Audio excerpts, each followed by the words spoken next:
আজ শুক্রবার ঝিনাইগাতী সদর বাজারের থানা মোড়ে কিন্তু মোটরসাইকেল আর অটোর একটি সংঘর্ষ হয়। যেমনটি দেখছেন, মোটরসাইকেলে কিন্তু একটা পাশ একদম টোটালি ভেঙে গেছে। আর অটো চালক যিনি ছিলেন উনি সুস্থ আছেন, কিন্তু মোটরসাইকেলে যিনি ছিলেন তার কিন্তু হাতে অনেকগুলা সেলাই লেগেছে।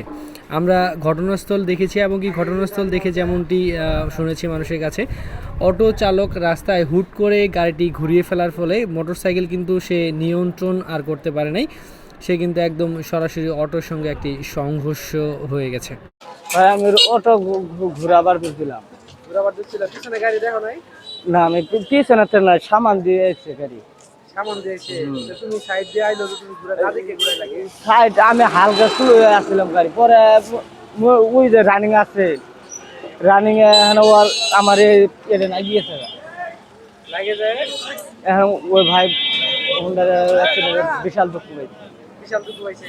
তোমার ভুল হয়েছে, তুমি স্বীকার করো। হ্যাঁ আমার ভুল, আমারও ভুল আছে। ভুল আছে যে তুমি না দেখে ঘুরাইছো। দেখছি ভাইয়ের আমি রানিং অবস্থায় দেখিনি। তুমি স্বীকার করো তো নাকি? হ্যাঁ তুমি বল যে আমার ভুল হয়েছে। আমার ভুল হয়েছে। ভুল হয়েছে না? গাড়ি হচ্ছে দেখে ঘুরান দরকার ছিল। হ্যাঁ গাড়ি দেখি ওখানে গাড়ি